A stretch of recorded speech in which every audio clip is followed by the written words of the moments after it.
Probably a lot of you know the story of the two salesmen who went down to Africa in the 1900s. They were sent down to find if there was any opportunity for selling shoes. And they wrote telegrams back to Manchester. And one of them wrote, "Situation hopeless, stop, they don't wear shoes." And the other one wrote, "Glorious opportunity, they don't have any shoes yet." Now, there's a similar situation in the classical music world, because there are some people who think that classical music is dying, and there are some of us who think you ain't seen nothing yet. And rather than go into statistics and trends and tell you about all the orchestras that are closing and the record companies that are folding, I thought we should do an experiment tonight. An experiment. Actually, it's not really an experiment because I know the outcome. But it's like an experiment. Now, before we start, I need to do two things. One is I want to remind you of what a 7-year-old child sounds like when he plays the piano. Maybe you have this child at home. He sounds something like this.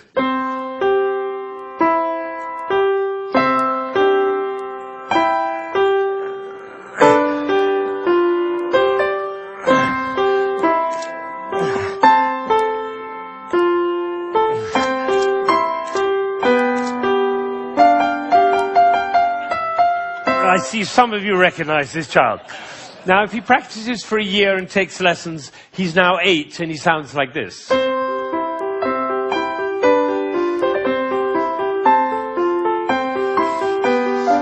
then he practices for another year and takes lessons, now he's 9.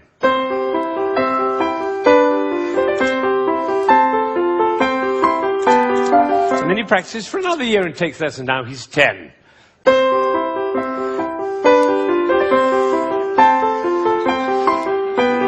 At that point, they usually give up.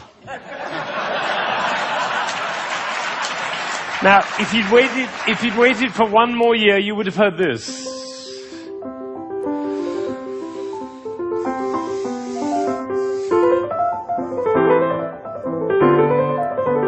Now, what happened was not maybe what you thought, which was he suddenly became passionate, engaged, involved, got a new teacher, he hit puberty, or whatever it is. What actually happened was the impulses were reduced. You see, the first time he was playing with an impulse on every note.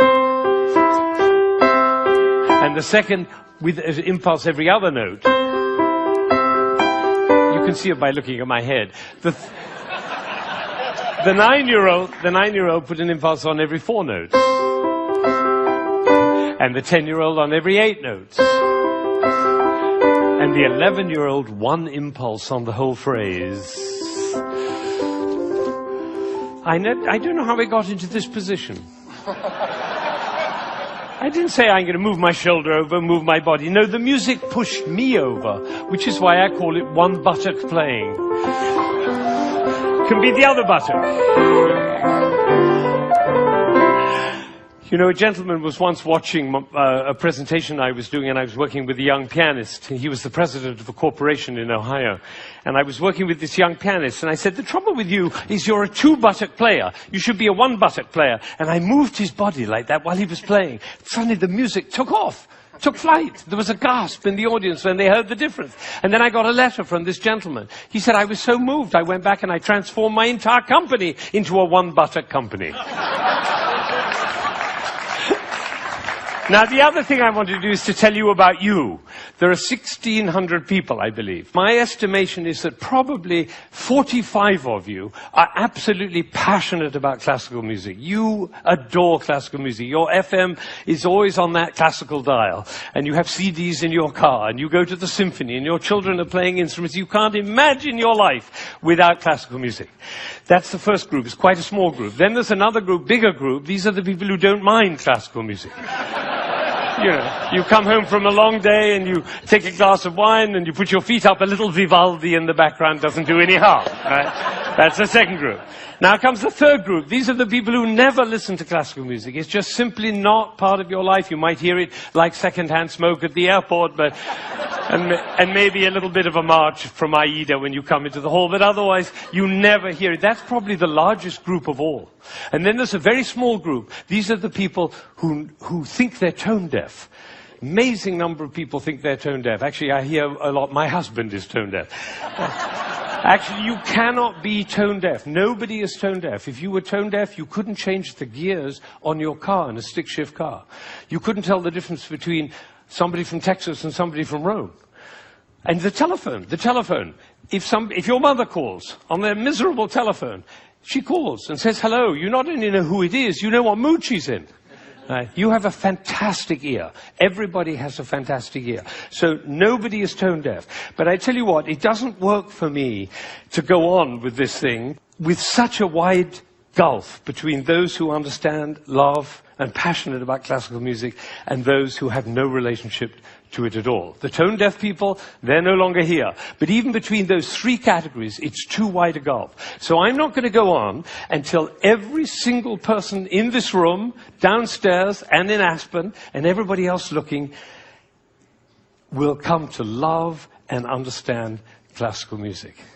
So that's what we're going to do. Now, you notice that there is not the slightest doubt in my mind that this is going to work, if you look at my face, right? It's one of the characteristics of a leader that he not doubt for one moment the capacity of the people he's leading to realize whatever he's dreaming. Imagine if Martin Luther King had said, "I have a dream!" Of course, I'm not sure they'll be up to it. All right, so I'm going to take a piece of Chopin. This is a beautiful prelude by Chopin. Some of you will know it.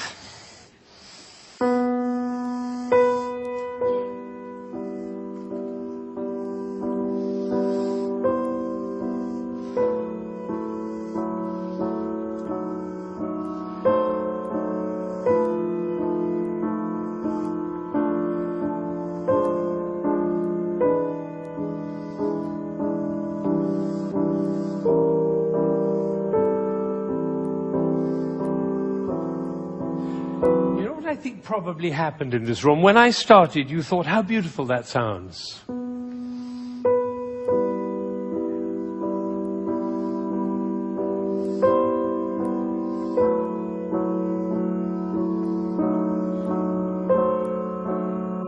I don't think we should go to the same place for our summer holidays next year.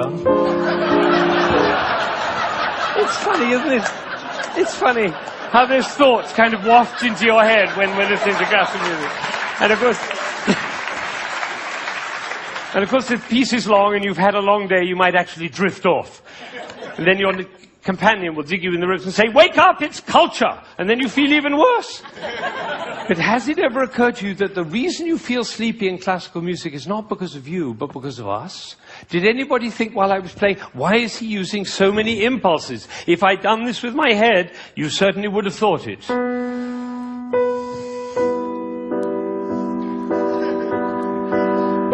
And for the rest of your life, every time you hear classical music, you'll always be able to know if you hear those impulses.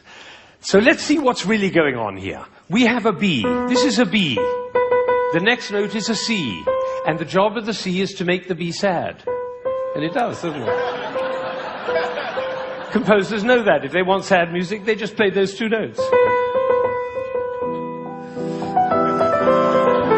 But basically, it's just a B with four sads. Now it goes down to A. And now to G. And then to F. So we have B, A, G, F. And if we have B, A, G, F, what do we expect next? Oh, that might have been a fluke. Let's try it again. Ooh, the TED choir. And you notice nobody is tone deaf. Is that right? Nobody's, every village in Bangladesh and every hamlet in China, everybody knows. Da, da, da, da, da. Everybody knows who's expecting that E. Now, Chopin didn't want to reach the E there because what will have happened? It'll be over, like Hamlet. You remember Hamlet, Act 1, Scene 3, he finds out that his uncle killed his father. You remember he keeps on going up to his uncle and almost killing him. And then he backs away, and then he goes up to him again and almost kills him. And the critics, all of whom sitting in the back row there, they have to have an opinion. So they say, Hamlet is a procrastinator. Or they say, Hamlet has an Oedipus complex. No, otherwise the play would be over, stupid. That's why Shakespeare puts all that stuff in Hamlet, you know, Ophelia going mad and the play within the play and Yorick's skull and the gravediggers. That's in order to delay until Act 5 he can kill him. It's the same with the Chopin. He's just about to reach the E and he says, oops, better go back up and do it again. So he does it again. Now he gets excited. That's excitement, you don't have to worry about it. Now he gets to F sharp and finally he goes down to E. But it's the wrong chord. Because the chord he's looking for is this one. Right. And instead he does. Now we call that a deceptive cadence. Because it deceives us. I always tell my students, if you have a deceptive cadence, be sure to raise your eyebrows, then everybody will know.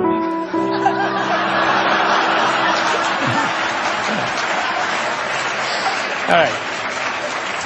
So he gets to E, but it's the wrong chord. Now he tries E again. That chord doesn't work. Now he tries E again. That chord doesn't work. Now he tries E again. That doesn't work. And then finally,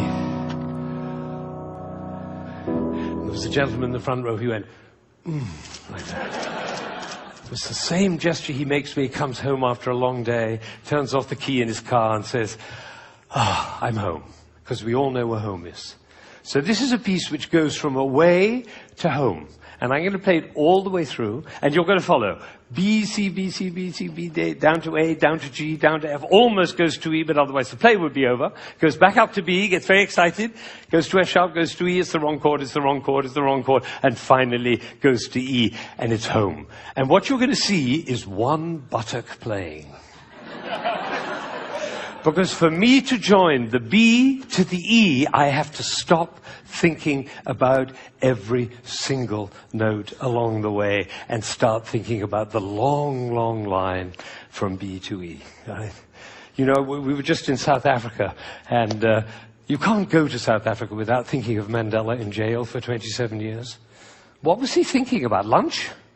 No, he was thinking about the vision for South Africa and for human beings.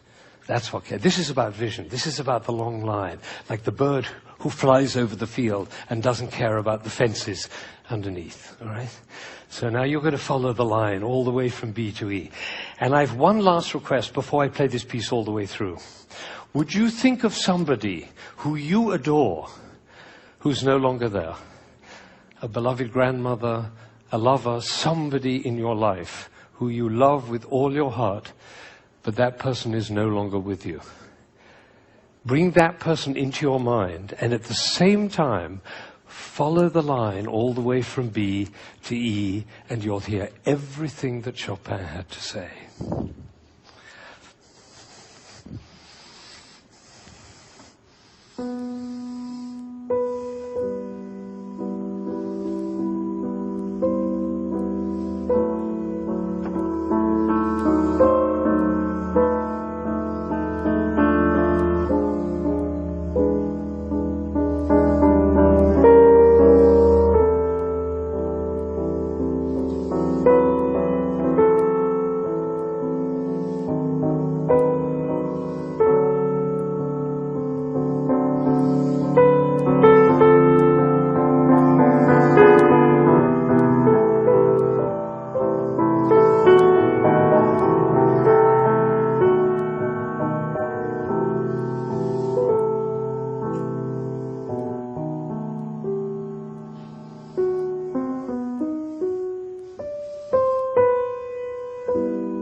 Now, you may be wondering,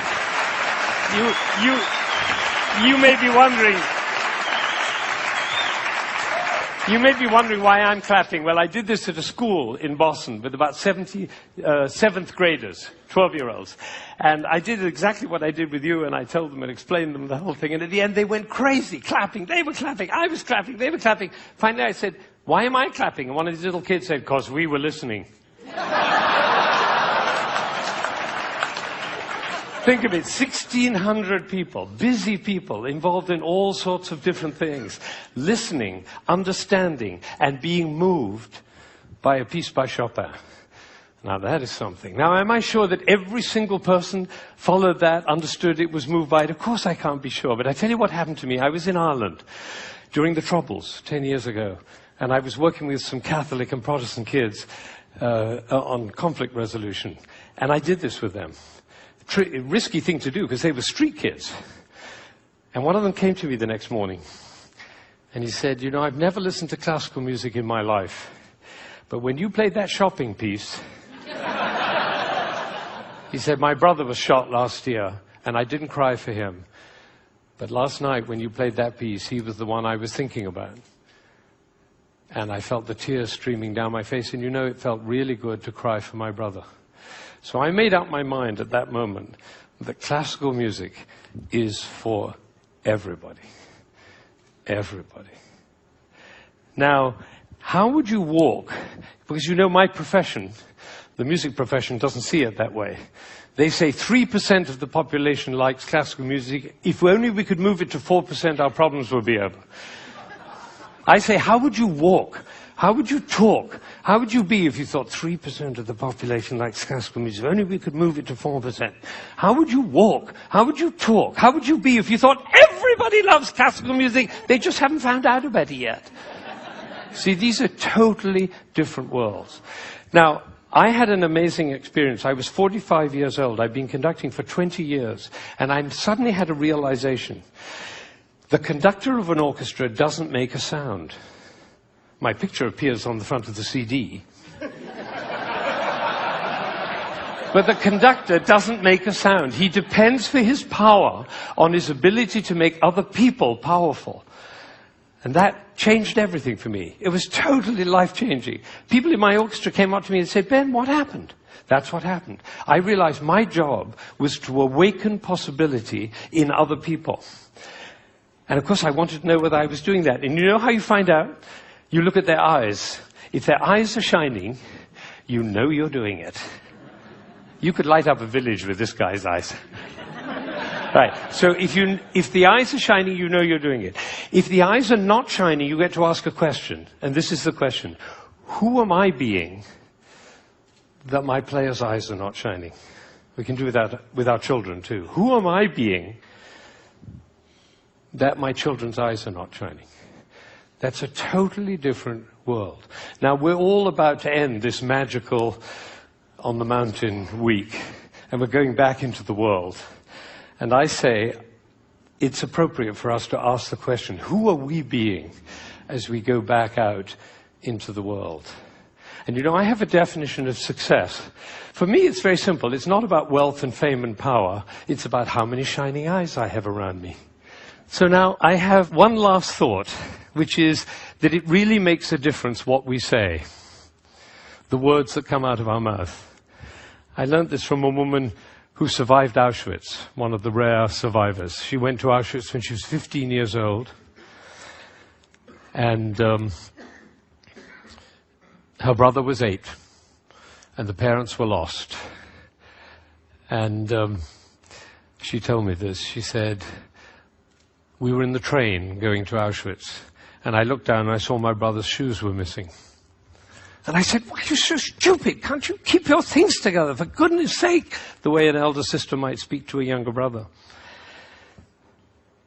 Unfortunately, it was the last thing she ever said to him, because she never saw him again. He did not survive. And so when she came out of Auschwitz, she made a vow. She told me this. She said, "I walked out of Auschwitz into life, and I made a vow. And the vow was, I will never say anything that couldn't stand as the last thing I ever say." Now, can we do that? No, and we'll make ourselves wrong and others wrong. But it is a possibility to live into. Thank you.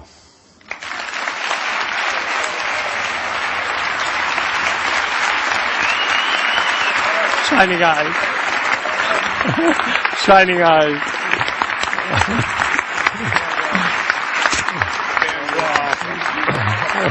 Thank you. Thank you.